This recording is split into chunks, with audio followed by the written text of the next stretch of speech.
우리 오늘 함께 나눌 말씀은 마가복음 6장 30절에서 44절까지 말씀입니다. 우리 성경은 구약 성경, 신약 성경 153쪽이고, 그렇습니다. 성경 찾으실 분들은 찾으시고, 우리 같이 읽도록 하겠습니다. 30절에서 44절입니다. 사도들이 예수께 모여 자기들이 행한 것과 가르치신 것을 낱낱이 고하니 떡을 먹은 남자는 5,000명이었더라. 아멘. 예, 진짜 선한 목자이신 예수님. 우리 한번 따라해 봅시다. 진짜 선한 목자이신 예수님. 진짜 선한 목자이신 예수님인데, 여러분, 이 동물 이름이 양이죠, 양. 그죠? 양에게 있어서 제일 중요한 게 뭘까요? 이 양들에게 있어서 가장 중요한 게 뭘까요? 역시 목자. 제가 원했던 답은 목자입니다.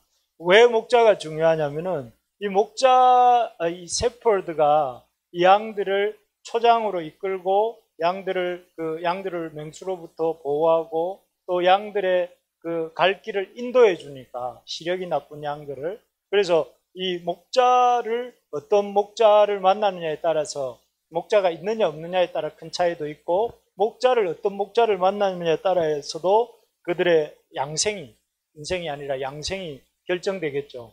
그리고, 그런데 양들뿐만이 아니라 사람도 마찬가지지 않겠습니까? 사람들도 인생의 어떤 지도자, 어떤 목자를 만나느냐에 따라서 사람들의 인생도 달라지는 것 같습니다. 그래서 사람들이 열심히 지도자, 자기가 따를 만한 지도자를 찾아다니는 것 같습니다. 그래서 얼마 전에 인상 깊게 봤던 영화 포스터 중에 영웅이라고 하는 포스터가 있었는데, 그런 포스터를 보면서 영웅이라는 인물, 안중근이라는 인물을 보면서 이 사람은 과연 내가 따를 만한 스승일까 이렇게 찾아보기도 하고, 또 아니면 서점에 가서 이런 많은 사람들의 전기들을 보면서 과연 어떤 사람이 내가 좀 따를 만한 사람인가 이렇게 보는 것 같습니다. 그런데 목자가 중요하죠. 그런데 세상에는 이렇게 우리가 따를 만한 목자가 많지 않은 것 같습니다. 그죠? 그래서 사실 저는 우리 지체들이 이렇게 직장을 가든 또 군대를 가든 또 아니면 지금 멀리 공부하러 가 있는 우리 의찬형제든 누구든 가서 참 좋은 스승을 만나게 되기를 늘 기도하고 또 이렇게 바랍니다. 그런데 방금 말씀드린 것처럼 세상에는 가짜 목자들도 참 많아요. 여러 가짜 목자들 중에 예를 들면 1592년에 임진왜란이 있었는데 1591년에 있었던 조선의 왕과 신하들, 그 당시에 왕이고 또 대신들이니까 중요한 어떤 지도자 또는 목자라 할 수 있는데, 사실 이 사람들은 어떻게 보면 1591년에 일본이 전국이 통일이 되면서 심상찮은 조짐을 잃습니다. 그래서 일본인들이 분명히 우리 조선을 침공할 수도 있겠다 하는 그런 예감을 가집니다. 그래서 1591년에 선조가 이렇게 신하들을 뭐라고 하죠? 갑자기 통신사로 이렇게 사찰단을 보내게 됩니다. 사찰단을 보내는데 단장은 서인, 그 당시에 동인과 서인으로 나누어져 있었는데, 서인이었던 황융길이라고 하는 사람을 단장으로 삼고, 또 부단장, 여기가 단장이라면 여기 부단장은 김성일이라고 하는 동인을 이렇게 서인과 동인을 단장, 부단장으로 해가지고 이렇게 보냈습니다. 그래서 이 두 사람이 각각 일본에 가서 보니까 과연 도요토미 히데요시가 위세가 대단하고 전쟁 준비가 아주 이렇게 잘 되어 있고 곧 전쟁을 일으킬 거라는 것을 두 사람이 다 확신을 하게 됩니다. 그래서 이들은 이제 돌아오게 되었는데, 돌아와서는 전혀 다른 보고를 해요. 그래서 이 황융길이라고 하는 단장은 이렇게 이 사람은 분명히 일본의 분위기가 심상찮고 도요토미는 지금 이렇게 침공할 준비를 아주 이렇게 착착 해나가고 있기 때문에 여기에 대해서 우리 선조 임금께서도 군사를 모으고 또 훈련을 시키고 군 무기를 정비하셔야 됩니다 하고 보고를 했어요. 그런데 둘 다 그렇게 보고 왔는데 이 김성일이라고 하는 이 부단장은 어떻게 했느냐면은 전혀 이렇게 침공할 의지가 없는 것 같고 도요토미는 그럴 만한 인물도 못 되는 것 같다고, 너무 걱정 안 하셔도 된다고. 근데 선조는 이 두 사람의 말 중에 선조는 약간 좋은 게 좋다, 요즘 사람들처럼 막 굳이 힘들게 뭘 준비하고 또 애쓰고 이런 걸 원하는 사람이 아니었던 거죠. 그래서 선조는 김성일이라고 하는 이 동인의 말을 듣고 이렇게 결국 전쟁 준비를 안 하고 결국 임진년을 맡게 되죠. 그래서 사실 왜 그러면 이 동인이었던 이 김성일은 그런 헛된 잘못된 보고를 했는가 하면은 그 서인이었던 황윤길이라고 하는 이 사람의 보고가, 단장의 보고가 이렇게 선조가 받아들이게 되면 서인들이 주도권을 잡고 서인들이 그 전국 1년 동안에 전국을 주도할 것이 꼴보기 싫어서 이 동인이었던 이 김성일은 그 정반대의 보고를 했고, 그 보고의 결과 이 조선에 큰 어떤 외란이 일어나게 되면서 그 외란의 결과로 총 46만 명의 관군과 민간인이 죽었대요. 그리고 3분의 1 정도의 그 국토가 이렇게 황폐화되고 그런 아주 어마어마한 이런 결과가 오게 되는데, 만약에 선조가 선조나 또 그 동인이었던 그 김성일이 그런 개인적인 어떤 욕망에 이렇게 지지 않고 국민을 먼저, 그 양들을 먼저 생각했다면 그런 일은 없었겠죠. 그리고 또 이렇게 여기 황윤길이라고 하는 사람도 끝까지 이건 잘못된 것이다, 지금 전쟁이 일어난다, 왕에게 목숨을 걸고 간언을 했다면 이런 일은 안 일어날 수도 있어, 외란은 안 일어날 수도 있는데, 어쨌든 이 사람들은 이 조선 그 1591년 당시에 조선의 왕과 그 신하들은 진짜 인 것처럼 왕이고 신하였지만, 그러나 사실은 가짜 목자들이었던 거죠. 가짜 목자들이어서 결국에는 수많은 그들을 따르는 팔로우들을, 양들을 죽음에 내몬 그런 결과를 이렇게 가져온 것입니다. 바라는 것은 우리나라에 이런 정치 지도자들이 더 이상은 안 나오기를 소망합니다. 만약 그 임진왜란 때처럼 그 정치 지도자들처럼 사리사욕에 먼저 앞서고 그랬다면은 참 우리 국가가 더 위태하지 않을까. 그래서 간절히 저런 그 사람들은 다시 안 등장하기를 바랍니다. 또 오늘 본문에 등장하는 이 헤롯도 마찬가지입니다. 오늘 본문에 등장한, 그 본문에는 등장하지 않았지만 본문 직전에 저희가 30절부터 읽었지만 그 앞절에 보면 헤롯이라는 인물이 등장하는데요. 이 헤롯은 다른 사람이 아니라 헤롯 안디바입니다. 헤롯 안디바. 헤롯이 많이 성경에 등장하지 않습니까? 헤롯 대왕, 헤롯 안디바, 헤롯 아그리빠, 헤롯 아그리빠 2세, 이 같은 인물들이 헤롯이라는 이름으로 등장해서 우리가 좀 그 인물이 그 인물인가 싶은데, 이 사람, 오늘 이전에 본문에 등장한 사람은 헤롯 안디바입니다. 이 당시 이 사람은 로마의 분봉왕으로서 갈릴리 지역을 다스리고 있었는데요. 이 사람은 아주 어떻게 보면 갈릴리 지역 사람들이 얼핏 보면 진짜 선한 목자인 것처럼 생각할 만한 일들을 많이 합니다. 갈릴리 지역에 아주 로마화된, 오늘날로 치면 막 현대화된 도시 이런 것처럼 그 로마를 닮은 도시들을 갈릴리 지역에 많이 세우고, 또 갈릴리 지역의 어떤 그 로마의 문물들을 많이 들여오고 개발을 많이 했던 사람이라고 해요. 그런데 이 겉으로는 헤롯 안디바는 굉장히 갈릴리 지역 발전을 위해서 애쓰는 사람인 줄 알았는데, 실제로는 어떤 사람이었느냐면은 자기 욕망을 추구하기에 급급한 사람이었죠. 그래서 헤롯 안디바는 자기 동생 빌립 2세라고 하는 동생이 있는데, 이 동생의 아내 헤로디아를 제수씨를 아내로 취해요. 왜냐하면 자기의 어떤 그런 성적 욕망을 이렇게 채우기 위해서. 그럴 때 제수씨를 아내로 맞는 게 말이 되나요? 아무리 로마 시대라 알지만 그건 아니잖아요, 그죠? 어떻게 보면 굉장히 그런 자기 욕망에 얼마나 그런 극단을 달리고 있었던 욕망 추구를 하는 사람이었는가를 보여주는 단적인 예인데요. 그리고 이 헤롯 안디바는 나중에 그 백성들이 진짜 선한 목자로 알고 따르던 세례 요한을, 그 헤롯디아의 어떤 그 딸의 음란한 춤을 보고 내가 나라의 절반이라도 주겠다 할 때 그 딸이 그 요한의 목을 구하게 되고, 그래서 세례 요한을 빼어서 이렇게 쟁반에 담아 줍니다. 그래서 결국 진짜인 것처럼, 진짜 왕인 것처럼 했지만 이 헤롯은 실상은 선조 임금이나 뭐 이런 그런 신하들하고 비슷하게 자기의 욕망을 추구하면서 백성들은 쫄쫄 굶고 있는데 자기는 큰 호화 파티를 열고, 그리고 또 이렇게 그 백성들이 진짜로 따르는 지도자는 목을 베는 그런 사람이었던 것을 볼 수가 있습니다. 그래서 참 이 세상에는 진짜인 척하는 가짜 목자들이 많다. 그래서 겉으로는 진짜인 자리에 있는 것 같은데 실제로는 그렇지 않은 사람들이 너무 많다 하는 것이죠. 그래서 이런 사람들의 특징이 뭐냐 하면은 그렇습니다.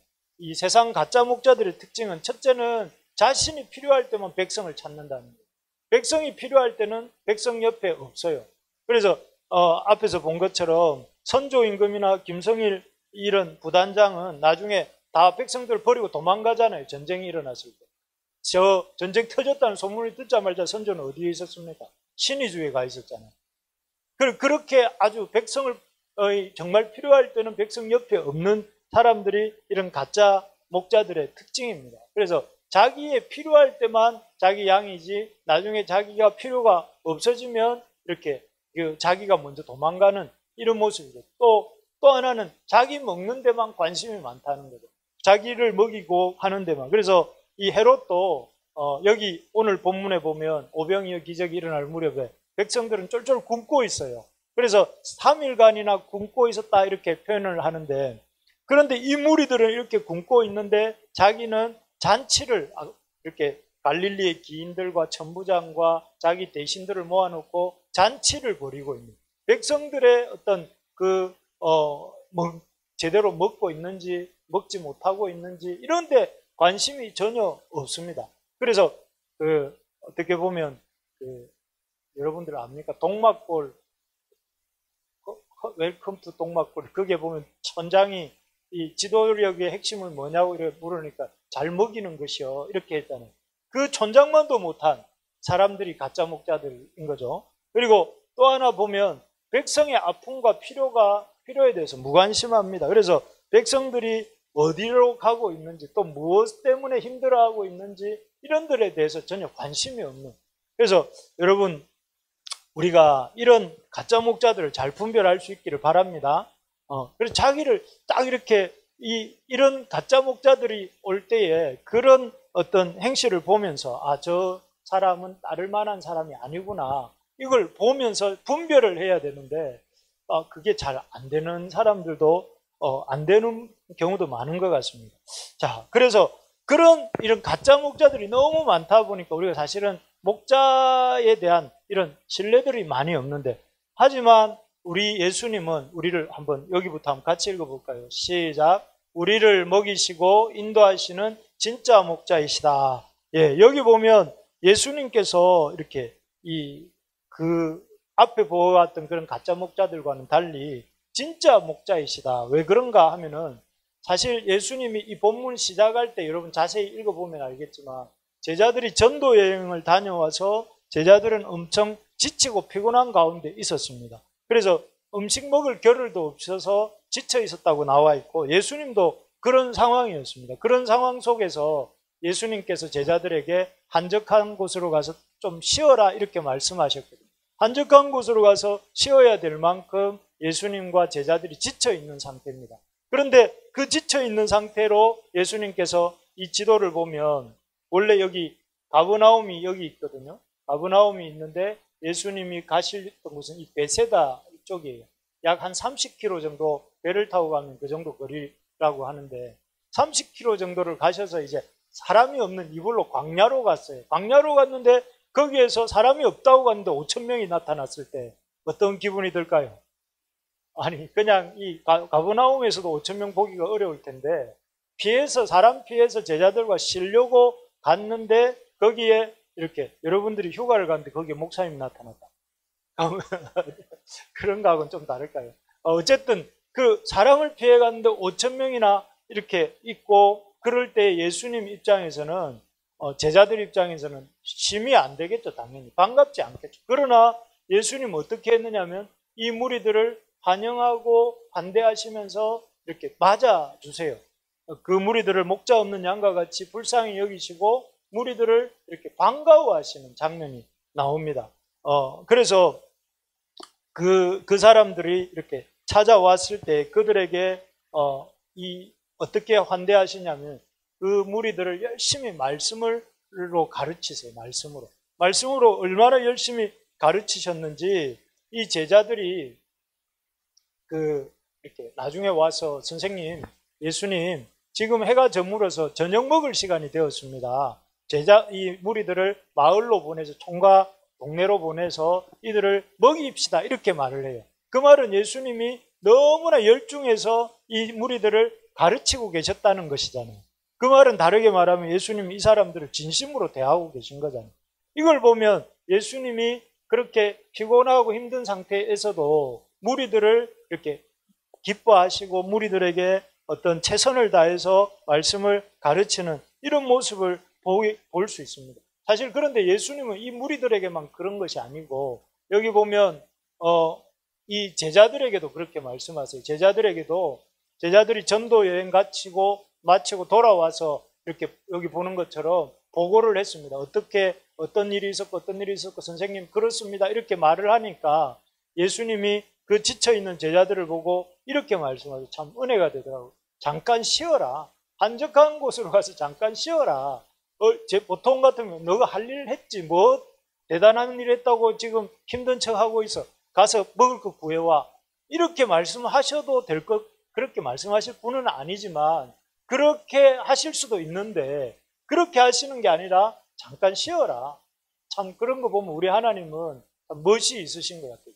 우리 연약한 우리 육체에 좀 쉼이 필요하다고 이렇게 여기시는 분이 아닌가. 여러분 여름에 좀 많이 쉬었습니까? 많이 덥고 힘들었는데 지금 다들 이렇게 조금 한 번 더 쉬어야 될 것 같은 우리 이번 주말에 가서 쉽시다. 다들 별로 감동이 없네요. 가서 또 이렇게 좀 쉼을 갖고 그래서 우리 맛있는 것도 먹고 또 교제도 하고 그런 게 쉼이지 않습니까? 저는 쉼이라고 생각합니다. 여러분도 그렇게 생각하겠죠? 그래서 어쨌든 이 제자들을 이렇게 무리들을 환대하시고 무리들을 열심히 이렇게 돌보시는 모습을 볼 수가 있습니다. 그리고 예수님은 이렇게 환대하는 데만 그렇게 환대만 하신 것이 아니라 여기 보시면 우리 위에 글씨 한번 읽어볼까요? 시작. 먹을 것을 주라 하신. 여기 마가복음 6장 37절에 보니까 너희가 먹을 것을 주라. 아까 말씀드린 것처럼 제자들이 선생님, 예수님 지금 저녁이 되었습니다. 때가 저녁입니다. 이 무리들을 우리가 이렇게 먹을 것이 없으니까 보내서 각 마을과 동네에 가서 먹을 것을 구하게 합시다. 이게 상식적이잖아요. 합리적이고. 그런데 예수님이 뭐라고 하시냐면 너희가 먹을 것을 주라 이렇게 말씀합니다. 이게 참 이해가 안 되는 왜냐하면은 사실 누구보다 예수님께서 이렇게 조금 이따 설명하겠지만 이 제자들의 형편을 잘 아시잖아요. 그런데 어쨌든 예수님은 이 상황 속에서 이 무리들에게 말씀을 가르치실 뿐만 아니라 무리들의 배고픈 상황도 아시고 그 먹을 것을 챙겨주시려고 하는. 왜냐하면 예수님이 뒤에 가보면 요 뒤에 7병이어 기적이 나와요. 그 마태복음 15장에 보면 오병이어 기적이 있고 얼마 후에 예수님이 이방 지역으로 가서 이렇게 이런 이적을 행하시는데 그때 이적을 행하시면서 예수님 무리들에게 대해서 어떻게 말씀하시냐면은 나와 함께 있은 지 이미 사흘임에 먹을 것이 없도다. 이 사람들이 예수님을 따라오고 있는 그 무리들이 이 아주 이렇게 가난한 무리들이라는 것. 그리고 아주 이렇게 제때 끼니조차 챙기기 어려운 사람들이라는 걸 잘 아셨어요. 그런데 그 시간에 만약에 제자들의 말대로 각 동네에 보내셨다 한들 이 사람들이 사 먹을 만한 여력도 없을 것이고 사 먹을지도 못하기 때문에 결국 굶을 거라는 걸 아셨다는 거죠. 그래서 예수님 뭐라고 하시냐면 너희가 먹을 것을 주라 이렇게 말씀하십니다.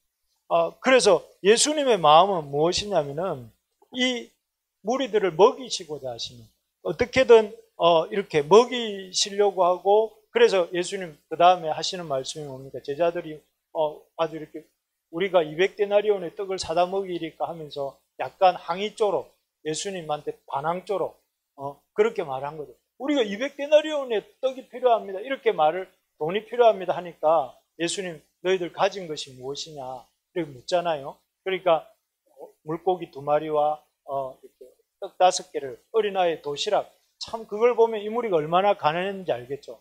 5,000명이나 되는 무리가 있었지만 그 5,000명의 무리 중에 12명의 제자들이 이렇게 훑고 다녀도 나온 게 겨우 이 어린아이 도시락 5병이요. 참 우리 교회 같은 것 같습니다.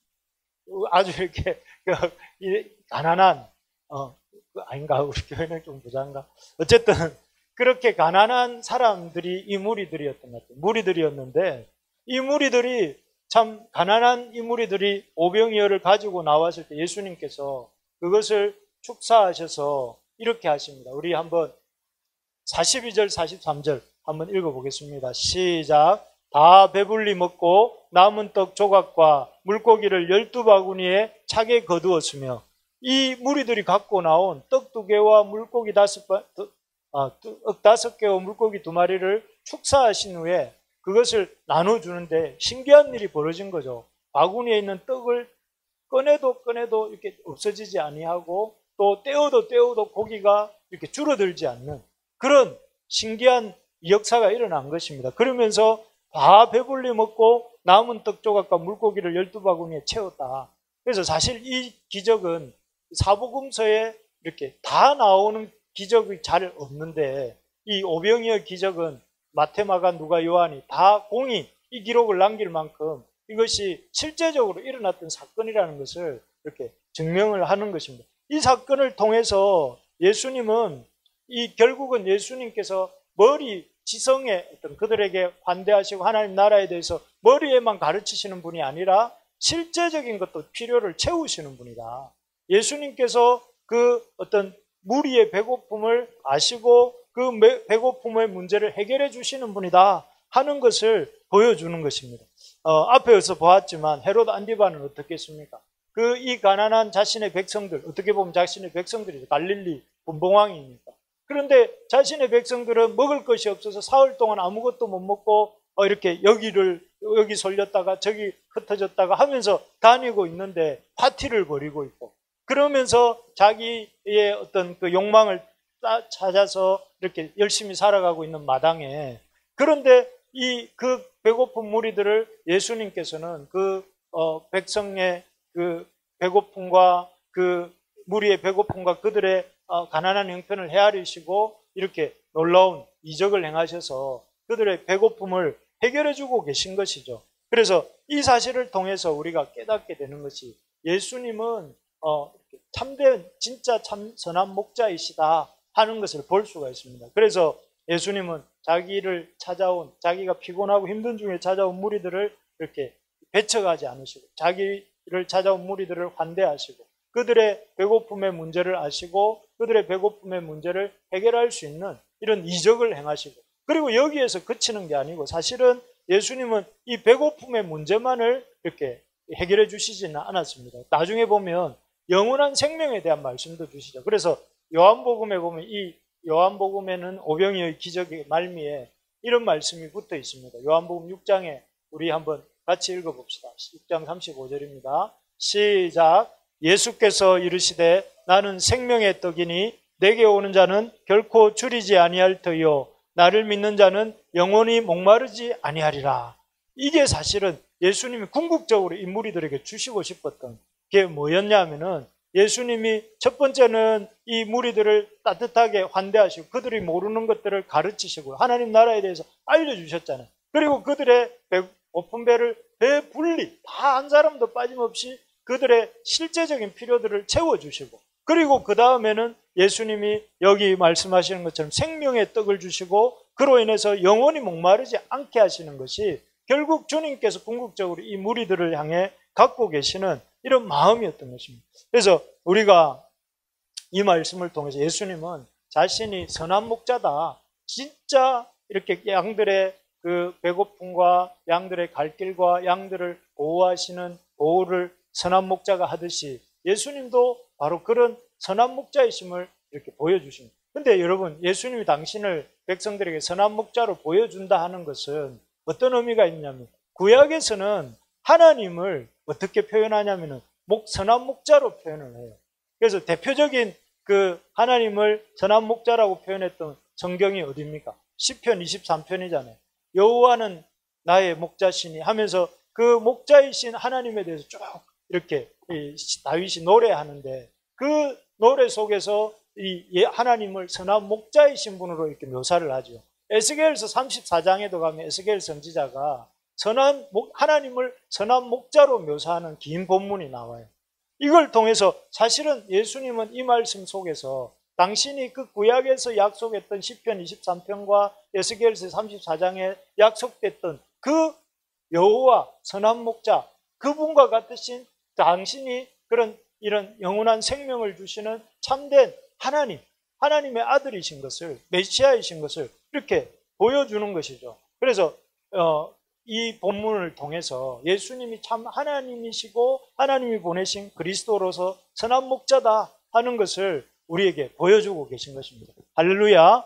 여러분, 이 오병이어 기적을 통해서 우리에게 진짜 세상에는 가짜 목자들이 너무 많고, 또 그런 가짜 목자들이 이런 어리석은 백성들을, 또 우리들을 이렇게 미혹하려고 애를 쓰지만, 진짜 선한 목자는 우리 하나님이시다, 우리 예수님 뿐이시다 하는 것을 우리가 기억하면서, 우리가 예수님께로 나가면 어떻습니까? 우리의 그 어렵고 힘들어하는 문제들에 대한 답도 주시고, 또 우리의 실제적인 필요도 채워주시고, 우리에게 영원한 생명도 주시는 줄 믿습니다. 그래서 여기에 우리가 이 예배드리러 나오는 것도 그런 선한 목자이신 우리 주님을 만나는 것이죠. 그렇다면 이 선한 목자이신 예수님을 우리가 따라가는 삶을 살아야 되겠죠. 양들은 목자를 따라가야 되잖아요. 우리가 예수님이 선한 목자인 줄 안다면 그러면 옆집 아저씨를 따라가야 되겠습니까? 예수님이 선한 목자이신데 다른 사람을 따라가면 안 되잖아요. 선한 목자이신 예수님이라는 것을 안다면 우리가 어떻게 해야 되는가? 예수님이, 우리 한번 읽어봅시다. 시작. 나의 진짜 선한 우리의가 아니라 나의 진짜 선한 목자이시다.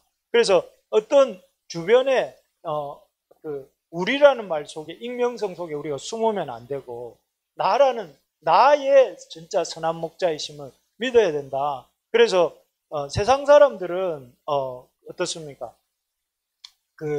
TPO를 중요하게 생각해요. TPO가 뭡니까? 타임, 그 다음에 O는 뭐죠? P는 place고 O는 상황인가요? 그래서 어쨌든 시간과 장소와 상황이 중요합니다. TPO에 안 맞는 말을 하면 어떻습니까? 그냥 아주 설렁한 거잖아요. 아주 이렇게 그런 것처럼. 그런데 사실 예수님에게는 TPO가 필요 없습니다. 왜냐하면 예수님 피곤하신 시간에 무리들이 찾아왔지만 환대하시잖아요. 또 예수님께 왔을 때 상황에 안 맞는, 지금 이 5,000명의 무리가 있지만 겨우 먹을 것은 5병이어밖에 없을지라도 그런 상황도 주님 괜찮다 받아주시잖아요. 그리고 그런 어떤 시간과 장소와 상황과 상관없이 이렇게 무리들을 받아주죠. 우리가 만약에 우리의 어떤 어려운 형편이나 이런 것들을 가지고 세상의 어떤 사람들을 찾아가면 때와 상황과 환경에 맞춰서 이렇게 우리가 나가야 되지만, 주님은 그렇게 하지 않아도 된다는 것이죠. 그걸 보여주시는 사건이 그 광야에 계신 주님을 찾아온 5,000명의 무리를 환대하시는 장면이라는 것입니다. 그래서 우리가 언제 어디든지 예수님 앞에 나가기만 하면 예수님께서는 우리를 환대하시고 우리의 인생 문제를 피할 길을 가르쳐 주시고, 또 우리를 먹이시는 선한 목자이신 줄 믿습니다. 그래서 우리 지난주에 우리 말씀 혹시 기억나십니까? 기도원의 샬롬을 회복하시는 하나님에 대해서 배웠잖아요. 그때 보니까 기도원의 어떤 상황도 지금 이 무리들처럼 아주 450대 13만 5천의 상황이었고, 그런 상황 속에서 이 기도원이 하나님 앞에 나왔을 때에 하나님께서 그 기도원과 그의 백성들의 문제를 이렇게 풀어가시는 이런 것들을 볼 수가 있습니다. 그래서 지난 한 주 제가 숙제가 생각이 나네요. 여러분들 눈을 10분 정도 감고 하루에 10분 정도 상황을 크게 보는 것이 아니라 하나님을 크게 보는 시간을 좀 가집시다 하면서 10분 정도씩 눈을 감고 기도합시다 했는데, 실천하신 분, 차마 부끄러워서 못 드는 줄 알고 그렇게 믿고 싶습니다. 이번 한 주간 다시 한번 기회를 드리겠습니다. 우리 눈 감고 하루에 적어도 나는 원래 10분 이상 기도합니다. 그런 분 계속 기도하시고, 그러지 않은 분들은 적어도 10분 정도는 아침에 일어나서든지 또 저녁에 하루를 마무리하면서 눈 감고 기도하는 우리가 됩시다.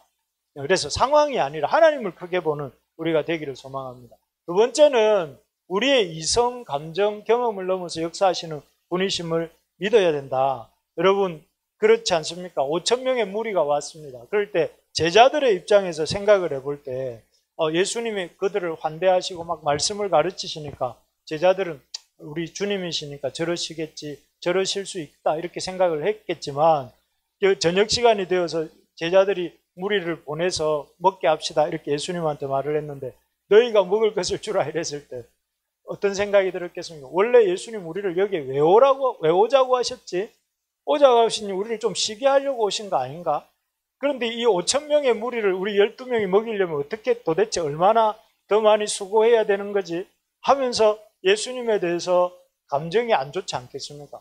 아, 주님 너무하시네. 뭐 하자시는 거지? 이럴 수도 있을 것 같습니다. 그런데 예수님이 결과적으로는 그런 제자들의 이해가 안 되는, 이성적으로 이해가 안 되고 또 감정적으로 동의가 안 되고 자기의 경험상 지금 이 5,000명의 무리를 이 작은 오병이어로 먹인다는 게 이해가 안 되는 상황임에도 불구하고 결과적으로는 어떻게 됐습니까? 다 배불리 먹게 되잖아요. 여기서 우리가 기억해야 될 것이, 진짜 목자이신 예수님을 우리가 믿는다면 그분을 우리의 이성을 넘어서서, 내 생각으로는 원인과 결과 A 이꼴 B, B 이꼴 C, 그러니까 A 이꼴 C, 이런 식으로 우리가 어떤 그 인과론적으로 생각할 것이 아니라, 그래서 인과론적으로 생각한다는 것은 내가 경험하고 내가 생각하는 그 생각 속에서 하나님의 일하심을 생각하는 것인데, 그렇게 생각할 것이 아니라 나의 이성을 넘어선, 여러분 기적을 믿습니까? 오병이어의 기적이 일어났잖아요. 일어난 것이, 그 기적을 하나님이 지금도 이루실 수 있다고 믿습니까? 네, 저는 믿습니다. 믿는데 우리가 그러려면 그런 기적은 초이성입니다. 비이성적인 게 아니고 우리의 이성을 넘어서는 초이성이잖아요. 초이성이고 우리의 느낌, 우리 생각하고 다른 것, 그것을 넘어서는 우리의 감정과 경험을 초과하는 그런 일이잖아요. 우리 지난주에 본 것처럼 그 300명의 사람들에게 하나님이 들고 가게 하신 그 도구들이 뭐였습니까? 전쟁 도구들이. 항아리, 나팔, 그 다음에 횃불, 이런 걸 들고 가야 돼요. 이런 것들은 전쟁터에서 크게 도움이 안 되는 것들이잖아요. 칼, 창, 말, 아니면 뭐 투석기, 아니면은 뭐 그런 류의 것들을 들고 가도 될까 말까인데, 오히려 그 300명이 들고 나간 그것으로 사람들을, 이스라엘 백성은 미디안 사람들을 한 사람도 해치거나 죽였다는 기록은 없어요. 없는데 놀랍게도 기드온과 그의 백성들이 미디안의 13만 5천의 군대를 다 이렇게 자기들끼리 스스로 자중질환이 나서 죽고 나중엔 스렉과 오엡이라고 하는 그 족장들조차도 다 이렇게 포도주 틀에서 죽이는 장면을 우리가 보았는데, 그런 것처럼 우리가 참 5,000명의 무리를 오병이어로 먹일 수 있겠는가가 아니라, 우리가 가지고 있는 것으로 우리가 이것을 해낼 수 있겠는가, 이런 생각이 드는 상황들이 많죠. 내가 갖고 있는 재능이나 내가 갖고 있는 우리가 갖고 있는 능력으로 볼 때는 안 될 것 같은 일들이 많습니다.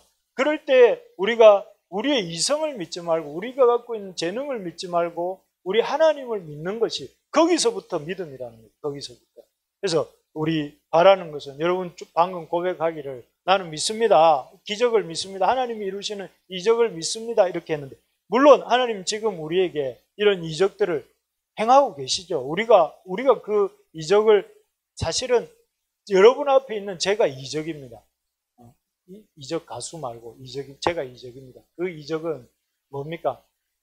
내가 예수님을 만나고 믿고 또 여러분들 앞에 이렇게 설교자로 서 있는 것 자체가 그 하나님이 이루신 이적이잖아요. 하나님이 저라는 사람을, 불신자였던 저를 예수님을 알게 해주시고 그 말씀을 통해 인격적으로 예수님을 영접하고 그리고 이렇게 생명을 구하는 일에 쓰임받도록 여기까지 오게 하신 것 자체가 하나님이 저에게 이루신 기적이라는 것이죠. 그런 것처럼 여기 지금까지 우리 교회가 온 것도 이적 아니겠습니까? 하나님의 놀라운 기적이잖아요. 그죠? 그래서 여러분들은 사실 기적에 참여하고 있는 것입니다. 기적에. 그리고 앞으로 더 큰 기적을 보게 될 줄로 믿습니다. 예, 보게 될 줄로 믿습니다. 여러분, 아멘 하십시오, 빨리. 우리 그런 하나님이 주시는 기적이 우리 가운데, 여러분의 삶 가운데, 여러분의 가정 가운데 있게 되기를 소망합니다. 예, 그래서 우리의 좀, 이상한 말일 수도 있지만, 우리 좀 이성을 뛰어넘어 믿음을 좀 가집시다. 이성을 뛰어넘는 믿음을 가지기 바랍니다. 마지막입니다. 우리 같이 한번 읽어봅시다. 시작.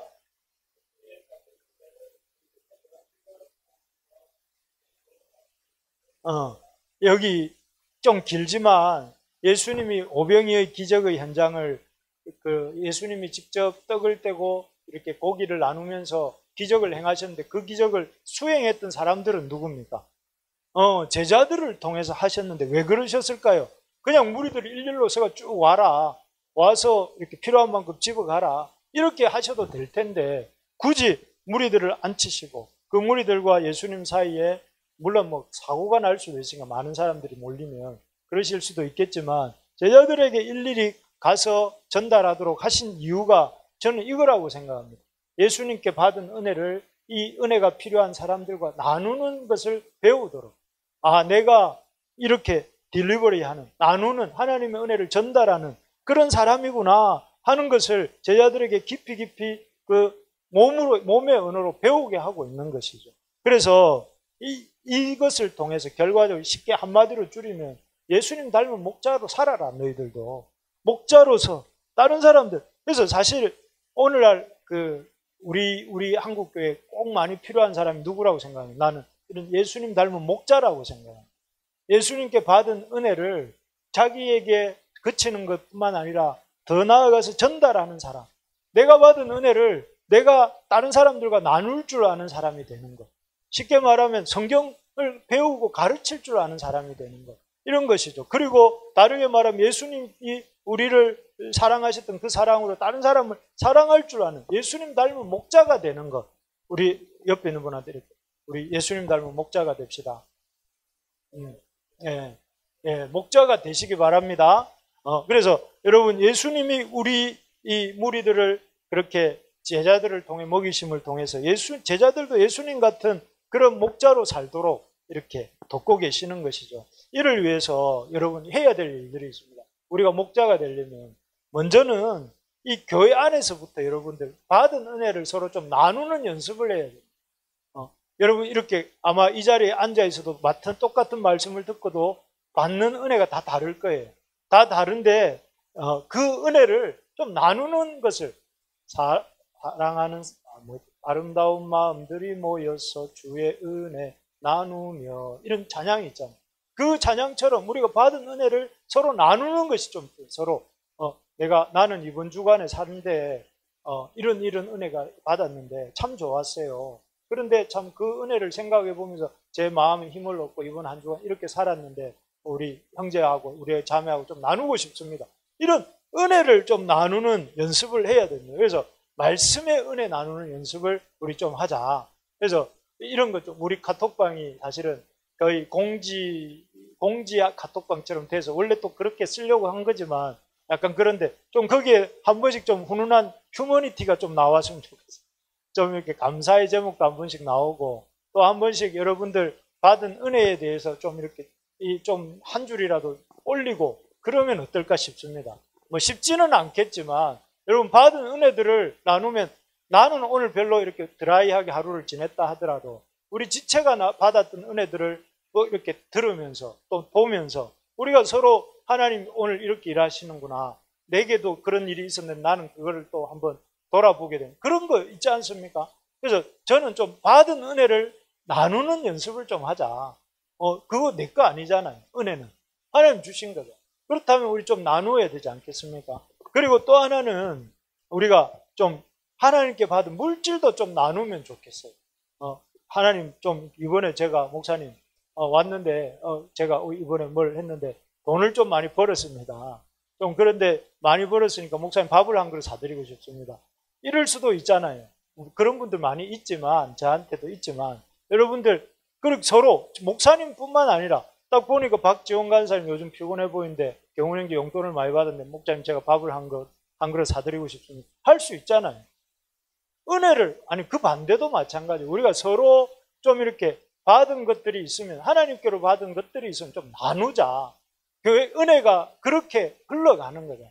그러니까 그렇게 나누어 봐야 공동체 안에서 나누어 봐야 공동체 밖에 나가서도 이게 우리가 베풀 수가 있는 거지 않겠습니까? 그래서 여러분 좀 공동체 안에서도 은혜로 이렇게 맛있는 음식이 있으면 음식점을 발견했으면 좀 혼자만 알지 말고 이렇게 올려가지고 이 음식은 못 사드리라도 음식점은 가르쳐 드리겠습니다. 뭐 그렇게라도 우리 서로 좀 좋은 것은 나누자. 그리고 한 단계 더 나아가서 말씀의 은혜를 나누고 좋은 것을 나누고 더 나아가서 좀 적극적으로 아픔과 힘든 것도 나누자. 그게 뭐냐면 저는 중보기도라고 생각합니다. 아침마다 여러분들을 위해서 열심히 기도하고 있거든요. 기도하고 있는데 좀 이렇게 서로 힘든 거 제가 월 초마다 기도 제목 적어내십시오 하다가 한 2달 안 했습니다. 안 했던 이유가 잘 안 거치기도 하고 제가 잊어버리기도 하고 그래서 했는데 이렇게 내어주시면 서로의 아픔도 좀 나누고 또 서로의 힘든 것도 나눠주고 또 그래서 그 아프고 힘든 것들을 서로 도울 수 있으면 돕기도 하고 그래서 저는 그런 자리가 이번 주말에 있을 토요일, 일요일에 있을 주일에 있을 그런 우리 교회 수련회라고 생각하면 이게 다 이루어지잖아요. 함께 은혜도 나누고 함께 또 음식도 나누고 함께 또 이렇게 기도 제목도 나누는 자리이니까 여러분 그런 마음을 가지고 교회 수련회를 위해서 기도해 주시고 또 이렇게 열심히 적극적으로 또 이렇게 참여해 주시기 바랍니다. 그래서 이번 교회 수련회를 통해서는 목자 되신 주님도 만나고 또 그 목자 되신 주님을 닮은 작은 목자로 우리가 또 세워 가져가는 그런 자리가 되면 좋겠어요. 그래서 이 수련회의 자리는 그야말로 몸도 이렇게 우리가 몸도 영육도 건강해지지만 우리의 공동체성도 생겨나는 그런 좋은 훈련의 자리니까 또 심의 자리니까 여러분 우리가 기도하면서 참여하면 좋겠습니다. 그런 우리 모두가 진짜 선한 목자이신 주님을 만나는 우리 모두가 됩시다.